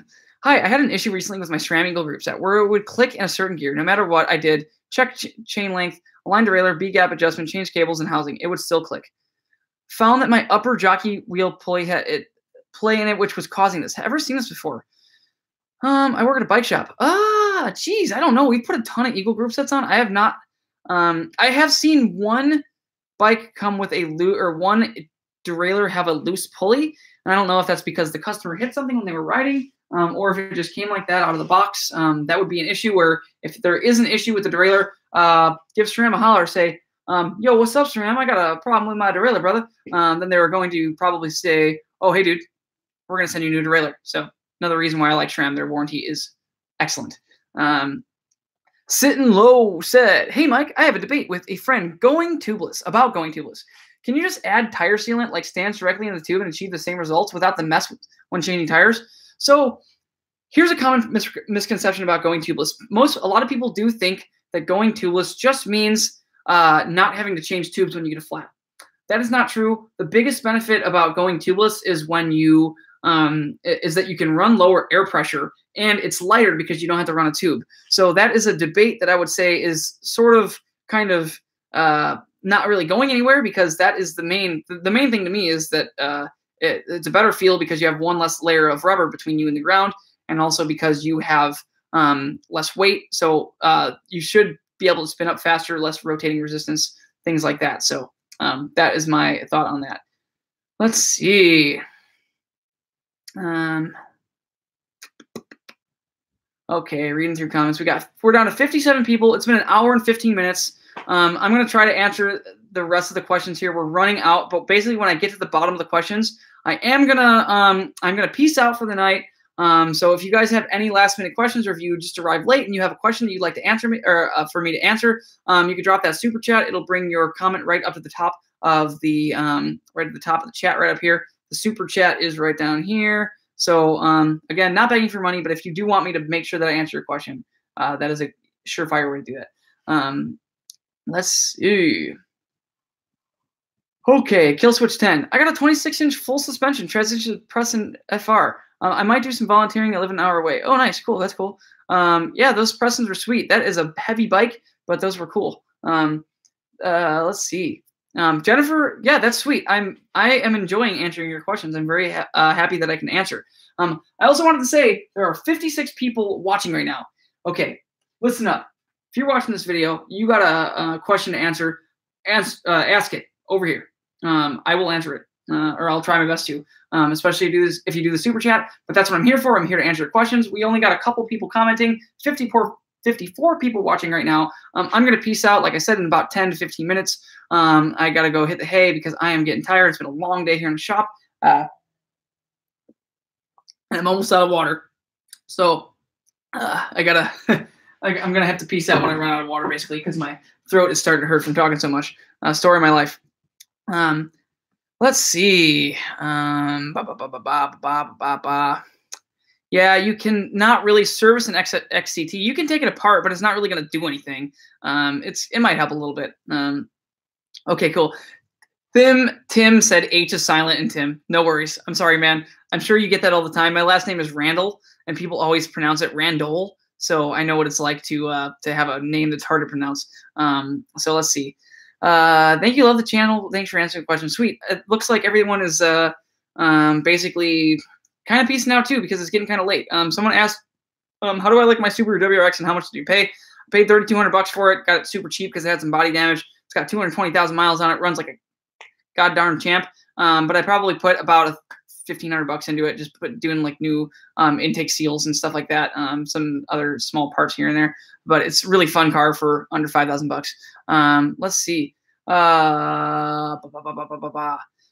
Okay, we're getting to the bottom of this.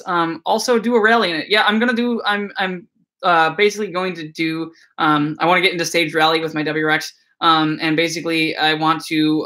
Or first, before you do that, you have to put a roll cage in it and a bunch of safety equipment, which is going to cost between $5,000 and $7,000, which is very expensive. Here, let me check my pockets. Here, my pockets. I don't have $5,000 to $7,000 right now. So I'll just put that away. Hopefully, if we do really good and we have a really good spring, and if any of you guys are buying new bike parts and you choose to do it through my shop, then that will definitely help go towards a roll cage or other fun things that I do. And I am definitely going to be making videos about that stuff. So if you want to see videos of me trying to not crash my car into a tree on forest roads, then that would be a good thing to see. How do you service bottom brackets? It depends. Generally, you just replace it. Honestly, if you need to service your bottom bracket, just replace it. It's really hard to get the bearings out of the cups. And also, generally, they're recyclable. So just recycle your old bottom bracket and put a new one in. That's honestly the easiest way to do it. Luke Fox, how did you start a bike shop? I've been in the bike industry for going on 12 years, or this is my 12th year in the bike industry. So I have lots of experience basically in the bike industry, and I pretty much knew all the ins and outs. So it was as easy as just, naming the shop, designing things. And, it wasn't super easy. It took a long time and many hours of work, but that's, I really knew the business. So, let's see. I have a 2018 Marin Rift Zone too. It has a 120 millimeter RockShox shock, and I put on my 160 millimeter RockShox suspension fork. Chris Sweeney, that's a good question. We're a Marin dealer, and I'm very familiar with the Rift Zones. Yeah, you could definitely put a longer travel suspension fork on it. I'm guessing you have probably a Revelation, a Pike, or a Lyric. What I would do is I would lower it down to 140 millimeters of travel. That's when the bike is going to be the most fun. If you put a 160 millimeter fork on the bike, it's going to raise your bottom bracket up and slack the bike out, which slacking out is good. But when you raise the bottom bracket, it's going to lose some handling characteristics, and it's not going to be quite as fun. Or it's not going to have quite as much traction. It's not going to feel as nimble. So I would drop it down to 140 millimeter. Okay, let's see. We got some more questions. Fox 5, Jason Bowman, Fox 5 weight PTFE. Is that the recoil oil for grip 2 damper side? Yes, Jason, it is. You said you just ordered some. Oh, cool. Let me check your order out. See what you got. Yeah, that is exactly what you need, Jason. So the 5 weight Teflon oil is needed. It's definitely needed for the grip 2 damper, and you'll probably see on a forum somewhere, someone will say like, "Oh, you don't need to buy that. Just put whatever in there." But seriously, like the whole damper is designed around the PTFE Teflon infused 5 weight damper oil. Only use that. Don't listen to any naysayer that for some reason says you don't need that. You definitely need that. Jason, thank you. Your order will ship out tomorrow. You'll receive an email with tracking information as soon as we ship it out. Oh boy, look at me, such a professional. Let's see. Richard Salem. Let's see. Oh gosh, let's see. How often do you do a minor and major service on forks? So it depends it seriously depends on how much you ride and where you're riding. Let's just say, let's say you're in Illinois and you're riding just cross country and stuff. I recommend servicing suspension every 6 months, and every other time put new seals in it, like just basic service seals. I would say no longer than 2 years. Don't go longer than 2 years without doing a full rebuild on your fork. That is going to make it last the longest and feel the nicest for the longest time. So that's what I would do. But depends. If you're racing World Cup, you're going to want your service or your suspension rebuilt probably once a week, because you're just literally trying to break your bike. So it really depends. So yeah, let's see. Next question. 2Z Mountains said, would you be willing to service an MRP ribbon? Of course, yeah. If you're local, you can bring it to the shop. We can service that for you. And so it just depends. If you're local, it's really easy. Just bring it here. If you're out of town, you can always ship it to us. Keep an eye out on our website, and also sign up for our newsletter, because we are going to send out we're going to send out a newsletter with some big changes coming up. So I haven't talked about that, but there are the reason I've been working so much and not doing as many videos, because we are changing a lot of stuff with the business, all for the better. We see a huge future in our bike shop, and we're very confident in what we're doing, and we would like to offer the best service possible, and also entertain everybody, because there is not enough entertainment in mountain biking. I feel like too many people take it way too seriously. So I want to have the best customer service, the website that's the easiest to shop on, and also the cheapest shipping rates, affordable pricing, and also the best customer service. So that's the main thing, best customer service. So keep an eye out. We are going to start doing mail order service. It's one of the things I'll clue you in on, and hopefully get really cheap shipping both ways, to save you some money and make it worth it for both of us. So let's see. What do you think about the Cannondale trigger with the diad Route 2? Oh, I don't think it's cool. Everyone that I've ever known that had a Cannondale with a diad shock has just blown it up literally 50 times. I'm sorry, Cannondale, but I would, like I said, I don't want to talk bad about anybody, but I will definitely, tell people if they're asking me. Basically, I don't think that that's a very good product. So from what I've seen. So Chris Mason said, do a barrel roll. Okay, here we go. Sweet. There you go, Chris. You just made me do a barrel roll. Do a barrel roll. That's really funny. I love Star Fox. I haven't played Star Fox in such a long time. Let's see. Okay, Silver Crown 88 says, what do I need to change my DT Swiss 370 rear hub to ratchet? Like are you talking like to upgrade the ratchet in it? War Within Mountain Bike, best answer ever. I don't think it's cool. Yeah, just being honest. Like there's like literally a handful of products out there that don't work very well, and I am gonna be the first person to not recommend it because I don't want to see anybody that I know or any customers that I know buy anything that is not going to work very well. One is going to be the reverb, and the other one is going to be the Dyad shock on a Cannondale. So let's see. Yeah, so if you want to do a upgrade on your DT Swiss ratchet hub, shoot me an email, info@Mr. Lost. That is Silver Crown 88. Shoot me an email, info@Mr. Lost, and I will be able to help you. I have all that stuff to upgrade your ratchet. I just don't have it on the website right now, so I cannot drop a link, but I can easily help you with that. Let's see. Nicolo said, come start a bike shop in California. Honestly, I really, really like California, and I could definitely see myself living in California at some point in my life. So nice there. I just being nice outside all the time and having the beach. It's pretty sweet. So I could definitely see that happening.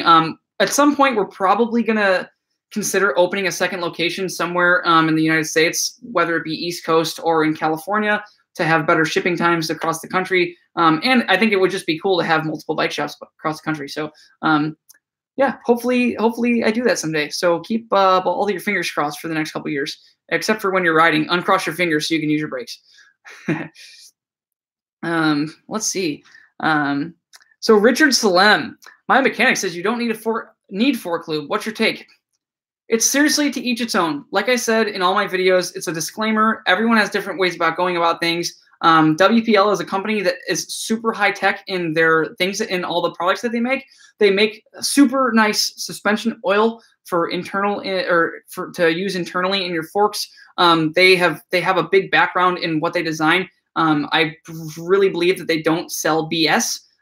So I don't really know. It's a new thing. I could see some old bike mechanic being like this, sitting on their bench, drinking coffee and being like, fork boost. Huh, you don't need that. Just pour some beer on it. Rub some donut sprinkles on it. Huh, stupid mountain bikers. Their fork boost lube. It's just junk. Throw it out. So that's, I don't know. There's a lot of angry bike mechanics out there. So like I said, I think that people take things too seriously. In an ideal world that you would want to seal lubricated from both sides. The only reason that it's not lubricated from the outside is because if you leave things on the outside of them, it's going to attract dirt. But yeah, it's an exposed stanchion. So it's like, what are you going to do? You want to keep it clean. So, what's up, Mike? All the way from Auburn, Washington. Hello. Sweet. What's up, dude? Up here in Bellingham. Let's see. Auburn, Washington is that way. So I'm going to wave. If you wave back, we're waving at each other. This is fun. So let's see. Okay, cool. Brian Still, you get a lot of video requests. Maybe put out a poll to your viewers to help sort out which ones to make first. Also need that Fox 40 27.5 lower, so check your email. Thanks for the awesome show. Hey, Brian, glad that you're staying up to date with me. I think that we've been staying up to date on everything. Oh, wait, no. Brian, did you just drop a message? Oh, yep, I saw it. What's up, Brian? I will reply to you in the morning. I'm going to pretty much get out of the shop here and go hit the sack here in a little bit and take a little break. I might watch a movie tonight. I haven't watched a whole movie, oh, God, in so long. I don't know. No one's ever asked me this, but if anyone ever wants to know how many hours I work a week, just don't even ask because you don't want to know the answer. It's many hours. It's more like how many hours do you have off a week? That would be an easier question to answer. It's basically like 5. Let's see. SoCal, it's dusty. SoCal is dusty. Speaking of SoCal, speaking of Southern California, are any of you guys in California? I am going to be doing a road trip to go down to Laguna Beach to see my friend Mo Awesome, who's another YouTuber. And basically, I'm going to drop you guys a link and see if any of you guys know him from YouTube. I think a lot of people probably will. But I'm going to be going down to Laguna Beach, and I'm going to be doing some riding. And also my friend Dominic, who I grew up with, he's down there too. And it's going to be a really good time. So if you guys are in California and you want to ride with me, then basically there's Mo's channel. I just linked that down there. If any of you guys want to ride with me, hit me up. Send me an email. You know what would be really cool is if I had like a big map and I put pins on it where some of you guys are, and I went and I picked a few places to go. We can go for a ride and make a video. I think it'd be pretty fun. So I can't guarantee that I can make all of them happen, but I think it would be fun. Let's see. All right, let's see. Let's go back up to the questions. Do you sell the 140 millimeter air spring assembly for the Lyric so I can drop the fork to the 140 millimeter you recommend? Hey, Chris, could you send me here? This is for Chris, at Chris Sweeney. I don't know if that does that. Here, so I'm going to drop my email below and info@mrloss.com. So you guys have it. And Chris Sweeney, if you go and send me an email, let me know which one you need. I don't have all the Fox air shafts on our website yet because we're still working on rebuilding it, but I can definitely help you get one of those. I actually do think I have one. Oh, it's for the Lyric. I know I have a 140 for the Pike. So I can't. I'd have to double check compatibility. The RockShox ones are a little bit more tough to make compatible with everything. Fox ones just fit like all the Fox forks. It's really easy. Jody E. Carnahan asks, where do you sign up for the newsletter? I'm going to drop a link again to our website. If you guys want to sign up for the newsletter, go to the website. I just dropped a link. If you scroll all the way down to the bottom, or not all the way down to the bottom, but basically very far down on the bottom of the homepage, that is going to be, it's going to say keep up to date. Subscribe to our monthly newsletter to keep up with our adventures, videos, and promotions. Come on, do it. So yeah, come on, do it. Sign up for that newsletter. Seriously, if you guys want to stay up to date with us, other than on YouTube, and you want to keep up to date on like the services that we're providing, like that mail order suspension service, the big changes that we have coming soon, the big changes to Mr. Lost Bike Shop, and etc. And also cool new products. Anything that we have on clearance, we're going to have clearance. Like a clearance section that we're going to email the customers, let people know what's cheap and on sale, et cetera, et cetera. So I got a couple people saying to stop in Utah on my road trip. Let me know where you guys are. You guys send me like a message on Instagram or something like that. So then I can save it, because once I close this, it's going to be hard to find everything. Nice. Laguna, my home trails. Shane or Jay, do you know Mo? And if you don't, let's go for a ride. And if you do, let's go for a ride, you, me, and Mo. We'll all meet up. That would be fun. So I think it would be really cool to get like because I think I have a lot of customers down in Laguna. So I think I might send out on one of our newsletters like, hey, who's in Southern California? Let's go for a ride. We'll do something like that. That'll be pretty fun. Kurt Dizzle, come to Las Vegas.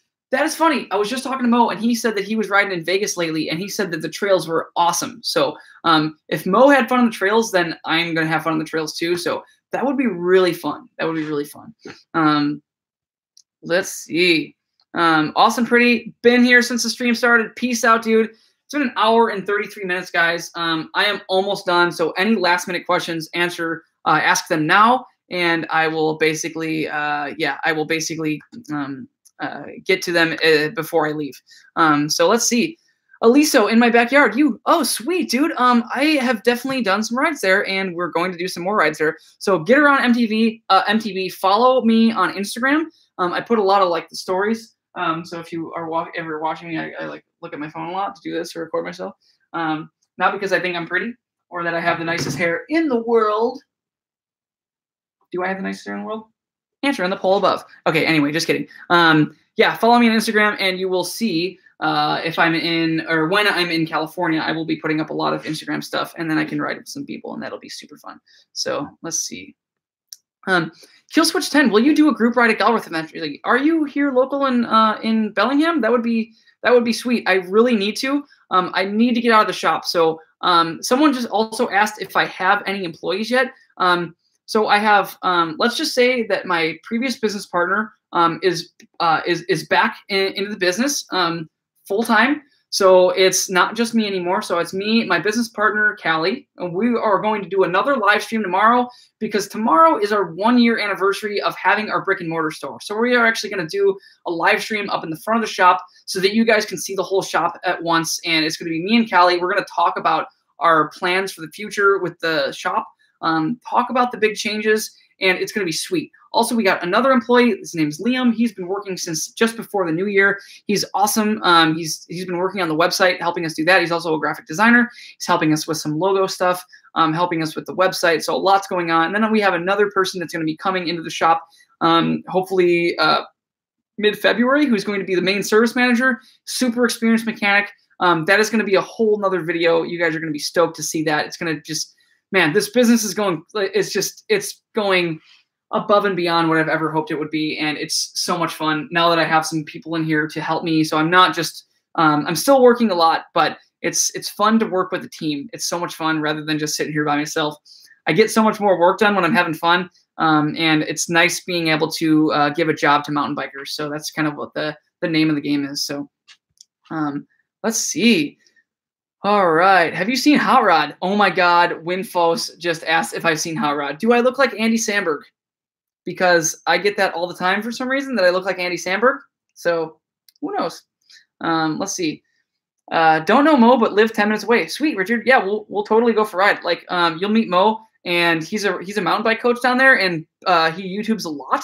So he also knows the trails really well, and so he shows me around every time we go out there. So hopefully when I come out there, I've heard that you guys have been getting some rain, some good dirt. So hopefully I look like Andy Samberg. Thanks, Win. Thanks a lot, dude. I've been getting that since I was like 16. But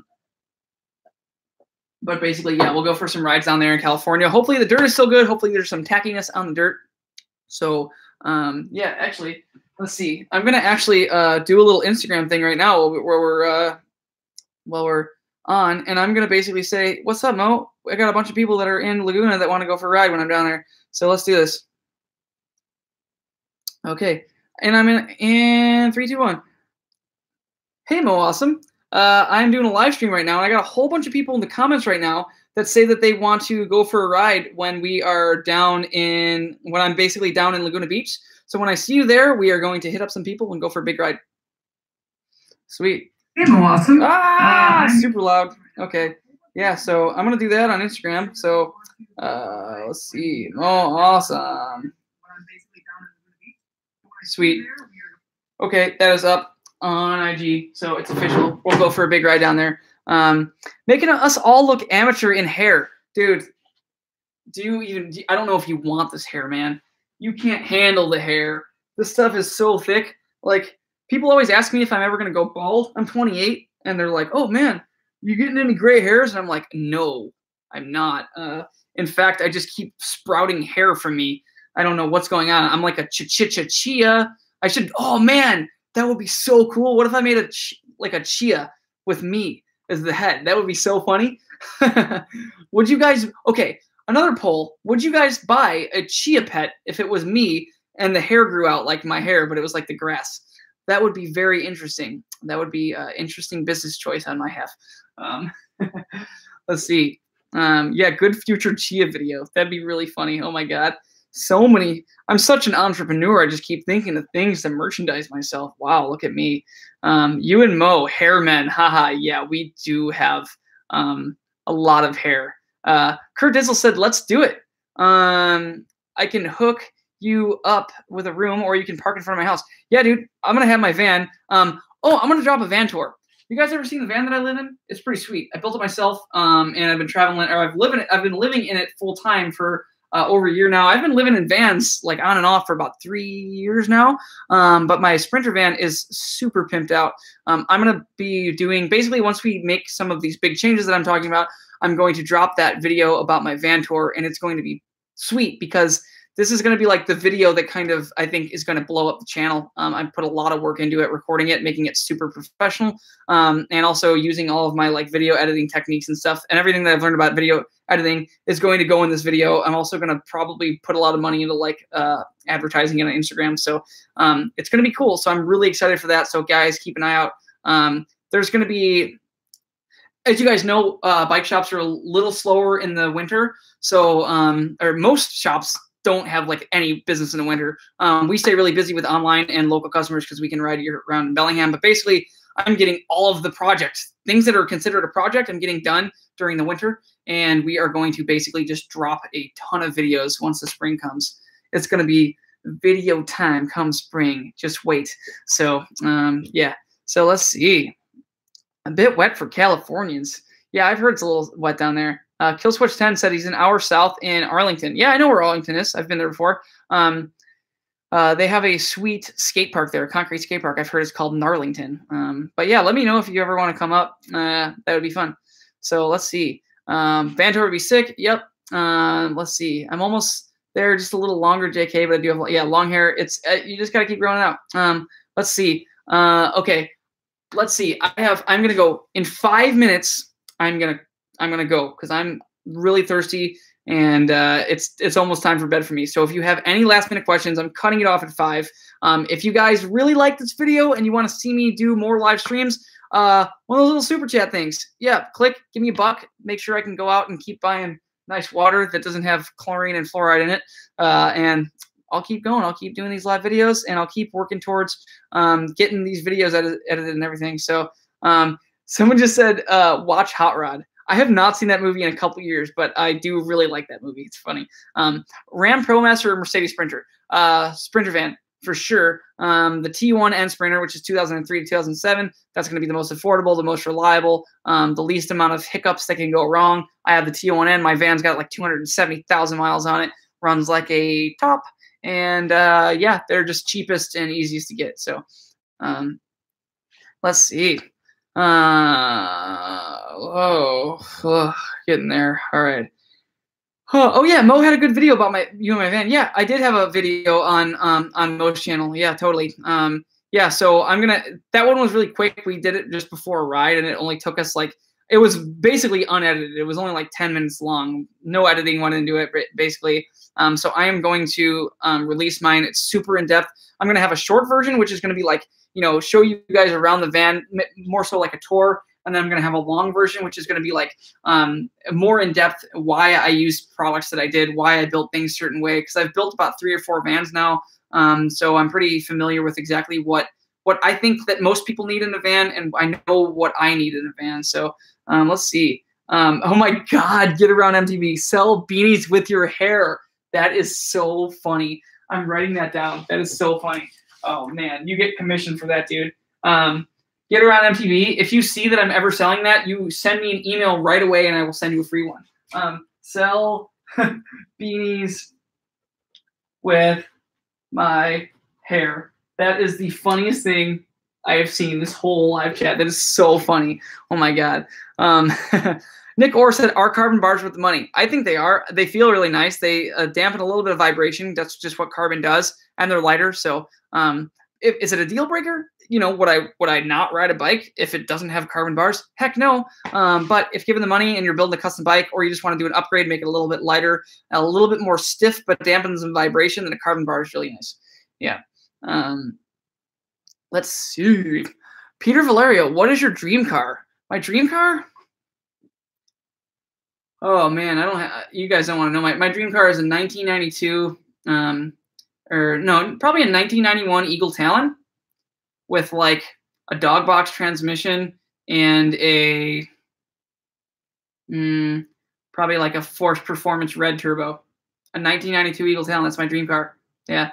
Yeah, but that's realistic. If I'm like thinking big, I'd probably want like a Lamborghini Aventador. Those things are sweet. They're like they take up like the whole lane. They're so wide. But realistically, 91 Eagle Talon with like a super gigantic turbo. Yeah. So let's see. Can you recommend a website to buy a dual shock bike frame? Willie, how much money are you trying to spend? I do sell full suspension frames. They're not on the website yet because we're still rebuilding it. But they're, it depends on what you're trying to spend. So let me know what you're trying to spend and I'll help you out. Let's see, what is that? Yeah. So, basically from 1990 to 1999, the Mitsubishi Eclipse, the Plymouth Laser, and the Eagle Talon were all the same cars. They had the same engine as the Mitsubishi Evolution of the time. Basically it was called the 4G63, super popular motor. One of those like really iconic engines that just, they're all-wheel drive turbo cars. They're sweet. So I'm really into all-wheel drive turbo. But I've had everything. I've had 28 cars. I grew up working on cars and bikes. I grew up in Illinois, so we didn't really have mountain biking. I rode BMX bikes and worked on cars. Pretty cliche, but that's kind of what I did. So I've had everything from I've had 3 Fox Body Mustangs, 2 Jeep Cherokees, a bunch of beaters in between. I've had a 99 Corvette, which was super fun. I've had 3 Eagle Talons. I've had 2 Subaru WRXs. I've had many vans. So, hey, greetings from Philadelphia. What's up, Kenny? How's it going, dude? What's up? Let's see. Oh, okay. Well, guys, okay. Time is up. It's an hour. It's been an hour and 45 minutes. So I am going to be calling it quits. I'm going to go lay down in my van and watch a movie. Maybe I'll watch Hot Rod. Who knows what I'll watch? But yeah, sweet. Guys, thank you so much. As always, live gnarly, keep riding your bike. Hopefully you guys all have a good week. I have a lot of work cut out for me because, like I said, we're going to do a bunch of crazy changes. We are going to do another live stream tomorrow, probably around the same time, about 6 p.m. Pacific time. I feel like 6 p.m. is a pretty good time for everybody in the United States, and also it kind of matches up with around the world. So we're going to talk to you guys about some of those big changes. And when I say we, it's me and my business partner. So it's not just going to be me in this video. It's going to be me and my partner. So it's going to be fun. So join me tomorrow. I will see you guys then, and it should be fun. We'll show you guys some new shirts and stuff, drop you guys some links if you guys want to buy a shirt and things like that. We can also answer some questions, but it's not going to be focused on answering questions about bikes. It's going to be more so like business stuff, just talking to you guys, seeing what you guys would like to see out of the business, see if you guys would like to basically see something out of our business that is not out of other business or other bike shops. So that's what we're going to do tomorrow. Peace out. Okay, peace out. Have a good night. Have a good weekend. Hope you guys watch a good movie tonight. I'm going to do that. So until next time, have a great night. And thanks for joining. Peace.